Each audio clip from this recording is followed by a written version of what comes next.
Hey guys, it's Lucid Dreams back again with another video, and today we're going to talk about why relationships fail. Trust me, I know by experience exactly why they fail. I guarantee there's somebody out there, probably you and even myself, that has said there's nobody good left. Everybody good is gone. Can't find a good relationship, can't find wholesome, can't find real, all the good guys are gone, all the good women are gone. And I think every single one of us have said this, and I hate to tell you, but the problem lies within us. And so I'm going to tell you 5 main reasons why relationships go bad, but also explain what we're doing internally that's causing this outer shift to happen within our reality. So in this video, we're going to be diving deep into the hidden dynamics of what makes or breaks a relationship. And trust me, I've been through enough to know. The first reason why a relationship fails is because of need. We oftentimes need somebody to fulfill us. We need something outside of ourselves to bring us wholeness and completeness. And in our need for something external to make us feel whole, we also attract others who need somebody to make them feel whole. So the connection is like the love story to Adam and Eve. We all need something.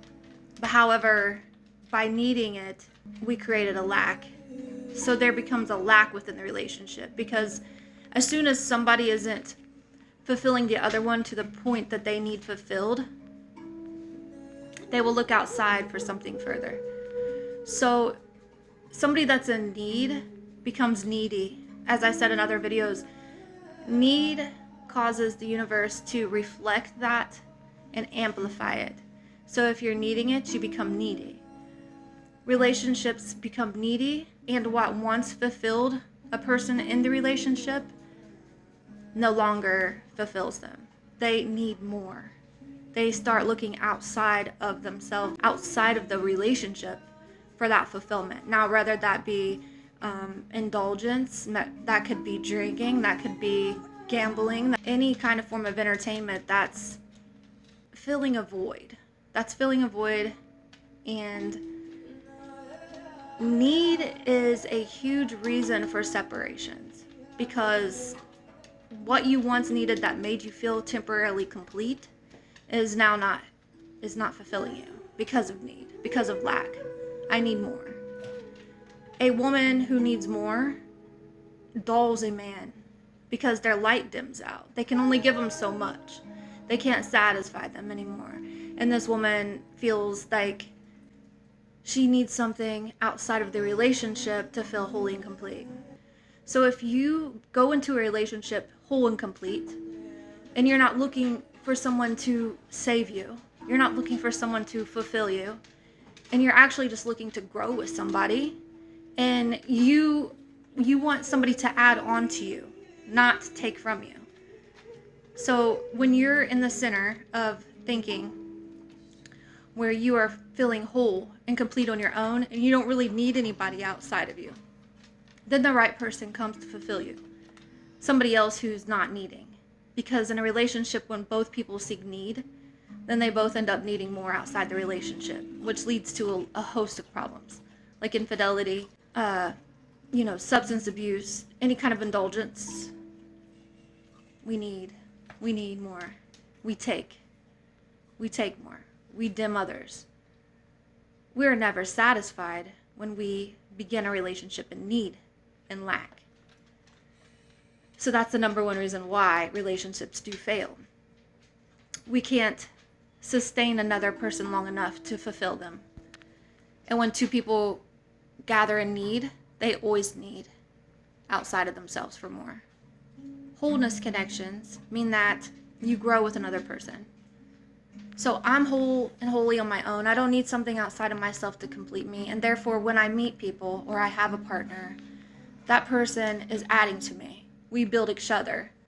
We give to one another. We don't take. The whole dynamic in the relationship is different, because we don't lean to each other for anything.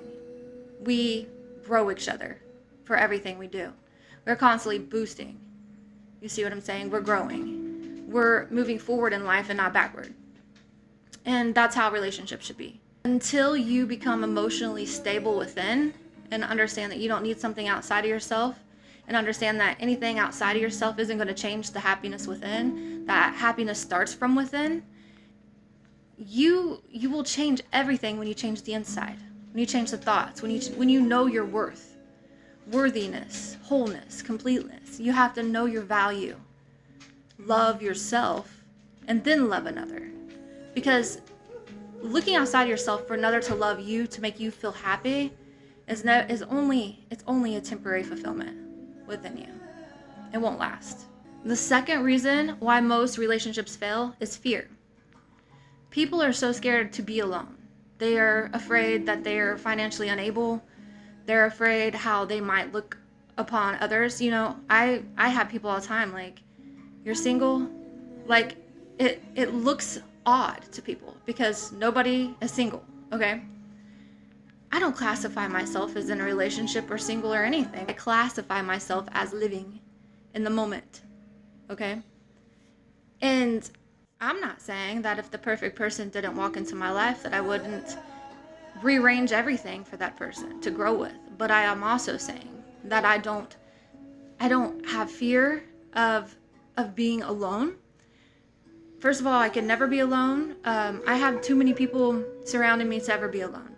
I don't have a fear of being alone. I don't have a fear of financial instability because I rely on God above. And when I put God first in my mind and in my thought process and in everything that I have, I give to God, I lose the fear, because faith and fear are two separate things. You cannot have faith and fear at the same time.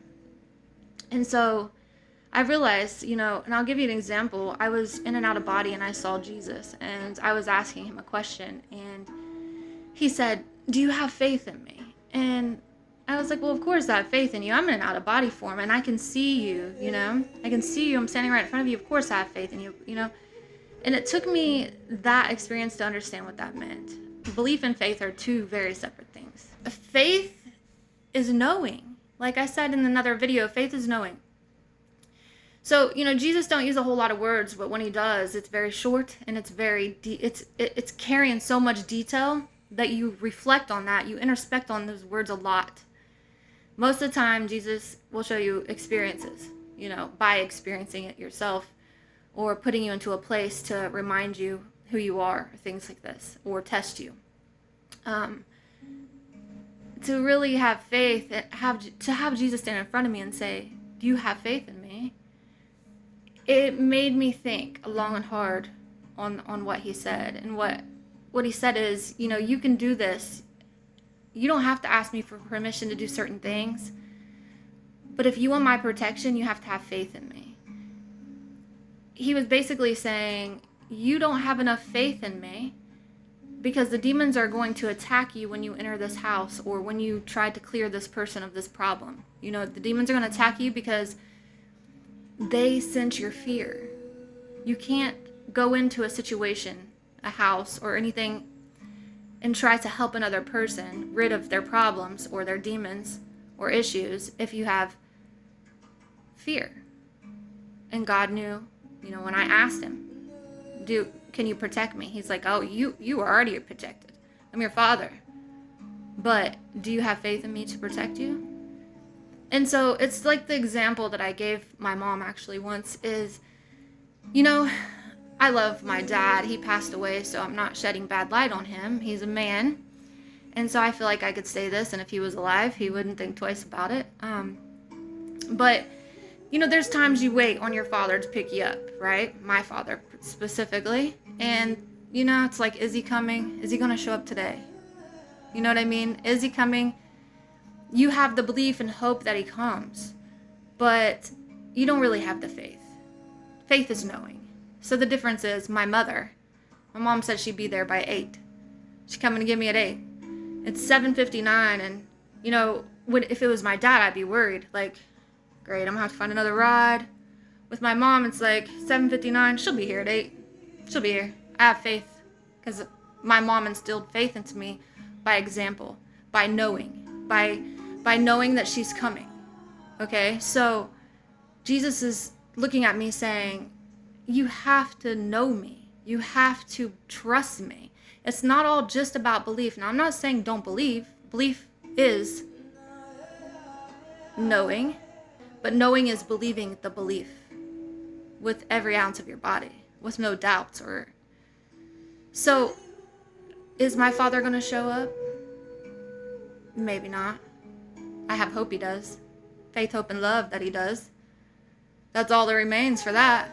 But for my mom, I have faith in knowing. Just like Jesus, I have faith in knowing. So that was a valuable lesson. And when you have fear of something, it means that you're on the opposite side of faith. You don't know. Fear is doubt. It's insecurities. It's looking outside of yourself. It's conditions attached to love. You need somebody for this reason. You're worried about losing your house. You need financial security. You can't do it alone. These things are fear-based thoughts that are not of God. They're of the devil. They're of negative form. And they carry this energetic baggage that ruins relationships. Because even if you have somebody, even if you found somebody that's rich, you're going to lack somewhere else. You're going to lack compatibility. You're going to lack connection. You're going to lack wholeness. This person's going to be busy or working too much. You reached out for somebody because you didn't want to be alone. This is not love. This is not unconditional love in which God instilled in us, which was in the Garden of Eden. When that came about, it brought in conditions that we attach to love. Now there's conditions like seasons. Like, you literally have to understand that we are conditioned beings and we love for self-gain or because needs or conditions. If I'm picking a partner for money or for financial stability, then I clearly am not living in unconditional love. I'm not seeing that partner for who they are. I'm seeing that partner for what they can give me. And the relationship will crumble because there'll come a point in time, there'll be a part of me in time that literally needs that person for emotional support, that needs that intimacy with that person. But since I came for the wrong reasons, then there is no connection because it's not wholesome love. So fear of being alone and fear of financial instability and all these things that have been programmed within us, they've been programmed since birth. A lot of people just feel like they need somebody else for wholeness. That's all we've seen. But how many times have you seen your parents or a relationship just fall because there's no love anymore? There's no spark. So we lose things. We lose it. And that leads to number 3 of why relationships fail. And it's because of control. Because in control, we find ourselves needing a routine. Control is like a routine. Okay? Control is like a program. So we're programmed into believing, oh, we need a relationship. That's just common law. Everybody has relationships. We need to get married by this age. We need to have children by this age. It's a program. It's a control. So when we get into a relationship because of like society norms and not from wholesome love, then what we end up with is a controlling relationship. So we get with somebody and everything in the relationships becomes routine and programmed. We go to work every morning. We come home at this time. We eat dinner now. We go watch a movie this day. There's no spontaneous in it. It's literally a program routine. We follow orders. We are not having this wholesome and this connection and this spark that we need necessary to thrive and grow. As people, we need that. We need passion. We need energy. We need spark. And I'm not talking about lust. Lust is different than true love. Lust is different. It feels great. Trust me, I know lust. But I know love. And there's 2 different things there. And so control causes us to get dull in a relationship. It causes the relationship to become boring and routine. We start wanting something different. We start looking outside of ourselves for happiness again. We cannot stay in something that's not bringing us passion. Growth comes from passion. So if we're not growing, we're dying. We're becoming dull, routine, programmed. That's what Earth is. Perpetual spinning of the same thoughts, the same programs, the same routine. We have to break it. And that's what I'm doing when I'm doing these videos. I'm trying to teach how to break these curses, these spells, these programs, these ways of thinking that isn't wholesome, and it's not how God intended us to be. So the third reason why relationships break is for control. It's for security. It's for the norm. It's to fit in. It's to be normal. You know, again, me being 40 years old and not caring about a committed relationship, people are looking at me like, I've had people ask me random crazy stuff like, what, she doesn't like sex? Come on now. I have 3 children. You think I don't like sex? I could go on. Oh, is she still hurt from her ex? No. My ex taught me a lot. I would never want that again. Well, who has she been with since then? I don't want to share my personal connections with people. That's something private for me. Why would I want to blast everywhere how great I am? I don't need somebody to look at me like, okay, she's in this great relationship. You know how many times on Facebook I've seen people go through marriage after marriage or relationship after relationship, or who they're loving now or who they're hugging on now, and I can see the vulnerability and insecurity in these people. And I'm not judging. Everybody does it. I'm telling you that I don't need to promote falseness in order to feel something about myself, because I'm whole and holy on my own. I literally don't need outside approval. I don't care who don't understand me. I am looking for wholesome connections that grow me. I'm looking for, moving forward and not backward. I'm looking for expansion. I'm looking for growth. I'm looking for life. I'm looking for feeling in the moment. I'm looking for love in everything I do. And it doesn't have to be one single person that you love. And that's where, there, in the First Testament, there was people with many wives. I'm not saying that, you should have many wives, but I'm saying that for me, specifically, I think jealousy is one of the worst things. So if I'm sitting with somebody and I'm spending, maybe, some intimacy time with this person, and we're, say, at the races or something together, and they see a girl walk past, and they're like, I catch them glimpsing on this girl, and I'm like, what do you like about her? Her butt? Her face? What is it? Her hair? I don't care. It's normal for other people to look at other people. And I'm not a person that's insecure. Now, I'm not a typical person, but I'm not saying that it would be okay for an action to happen. I'm just saying that it's okay to look. It's okay to think. I'm not trying to control your thoughts and emotions. I'm not trying to tell you, don't look at this person. Don't listen. This person sat next to me, and I know damn straight that I be looking at people too. It's human, okay? It's human. You appreciate different aspects of people. You appreciate their truth and their honesty. They glow in certain ways, in different ways. It's okay. Now, acting is different. Now, I'm not saying to cheat. I'm not talking about orgies or anything like that either. I'm talking about just setting within yourself and knowing your worth. And if that person next to you really was to step out of the relationship and do something, you're worth more. It's not worth it. In a true connection, in a loving connection, nobody will separate from that. They thrive on more. They thrive on growing. They thrive on this passion and spark that every day is something interesting. It's something it's a connection within the two. It's growing. The fourth reason why people fail in relationships is their emotional lack, the need for emotional safety, and them being in their vulnerability state. Because if you can't be your authentic self, if you can't be your goofy, the character that you are deep in, that you hide from most people, if you cannot let that part of you show in front of your partner, then that's going to cause you emotional insecurities. It's going to make you feel emotionally unattached and unsafe.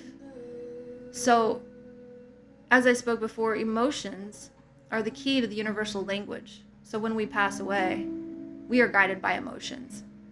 That determines where we go in time. If we cannot share our emotions with our significant other, and we can't be our real authentic self, then we're being a fraud. We are not opening an energetic connection. That means it's not real. And when it's not real, there's no compassion, and there's no passion, and there's no energetic connection. So yeah, we might be building, we might be looking good together, we might be, making great money, we might be busting it out on a lot of aspects, but on the same side, we are not energetically connecting.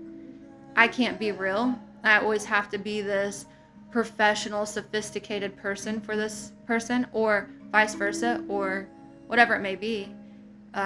For me, a lot of the times people don't understand my side of spirituality. Me being a Christian at the same time hooking up with another Christian is like, they really are scared of me because of my abilities, not understanding a lot of that, and failing to see that most of the stuff I speak about is based around the Bible itself. A lot of people can't see at the depth that I can see. And so automatically I have to be comfortable with the fact that not people can see into my visions, my mind. Is about the perception. All of us are conditioned in different ways. So my conditioning, my sight, my ability, my gifts aren't going to match the person I'm with. And it's going to make us feel emotionally unattached if I can't explain what I'm experiencing, if I can't speak about my gifts, if we're not energetically breathing the same energy, then we are two separate beings that aren't meant to be together, and we're wasting our lives together. And in the long run, that will end in separation. There is no way that it's going to stay working, and it will end up in separation. And the fifth reason why breakups happen is for misaligned vision and outgrowing one another. For me, this is one of the main issues I have in my personal relationships is I grow and expand on a very deep level, and I'm jumping quickly through realms of time. So I have to remain consistently halfway normal at the same time. I expand quickly, and I foresee myself somewhere way further without having to go through the steps necessary because I felt like I've already experienced these things. My point is, what happens here is we grow apart. Relationships are not the same. Once what we used to speak about, once what we used to do together are something I've outgrown. For instance, I don't want to go to the bar like I did years ago. I might have been drinking to escape the visions and the gift I had, but now I embrace it. You see the difference? I've grown and the other partner hasn't. Another thing is, I don't need to go running around to entertain myself. I'm not looking for somebody outside of myself to entertain me, but my partner still wants entertainment, wants to run around and do these things. That's just wasting my energetic energy, in my opinion. So to me, there's a time and place for that, but I'm more of a person that wants to expand and grow, experience. I want to, get in the ocean. I want to feel the rain on my face. I want to feel this. I want to feel the environment. I want to feel the sun. I want to look around. I want to absorb everything. That's what creation is. That's what living in the moment is. And a lot of people would rather, gamble or, find a movie or an entertainment. You start to grow apart.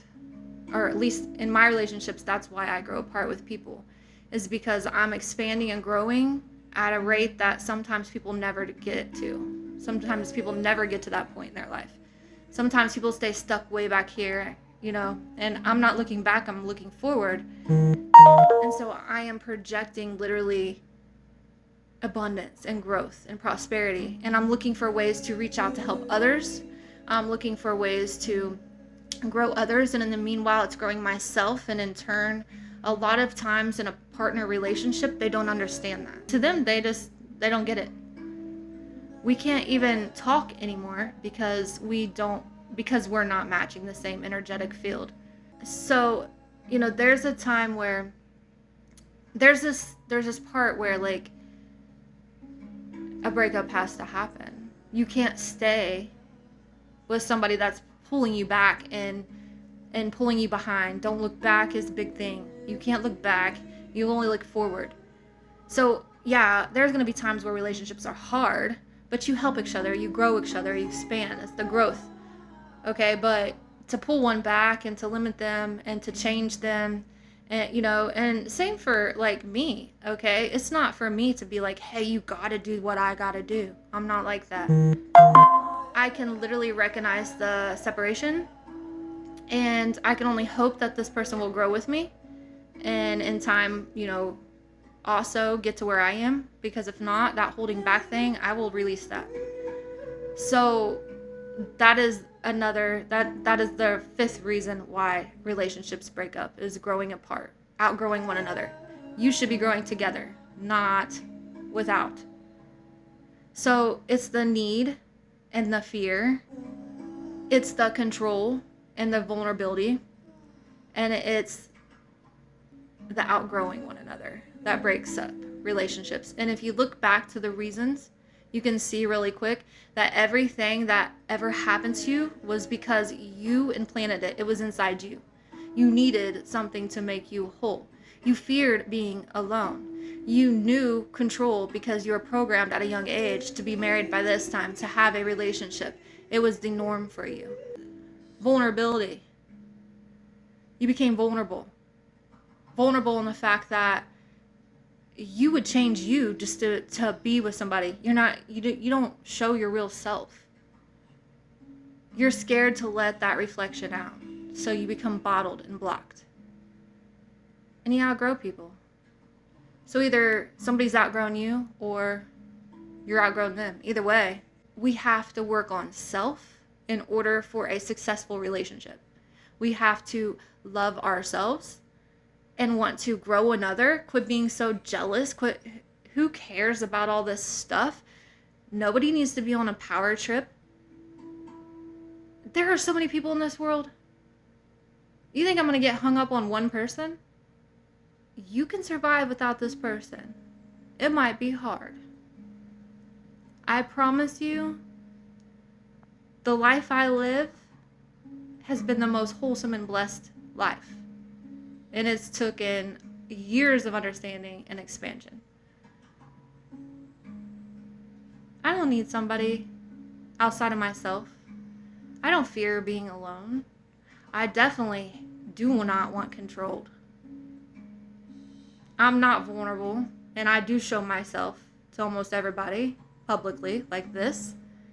Regardless of what you think, I don't care, because I am being real. And this is me. So you like me or you don't. There are actually studies and statistics that not everybody's going to like you. Like 3% of people in the population is not going to like you no matter what you do. So it doesn't matter. I don't care. The outgrowing somebody, that's something that I deal with a lot in my reflection of life. And it's part of it. It's part of it. And the more I grow, the more I learn. The more I expand. So next time you say, there isn't anybody good out there, can't find anybody good in the world, what the truth is you haven't found somebody that meets you, and you have to find your reflection, and you have to be authentically true, and you have to understand that this person's never going to make you complete and whole. You have to be complete and wholly on your own. That person's out there. When you stop chasing it, it will find you. I hope this video helps. Comment down below and let me know what you think. Comment down below and give me your opinion about relationships. And as an awake individual, are you having trouble finding somebody that's meeting your reflection in life? Stay tuned. I'll be back with more videos. Thanks for watching, and much love.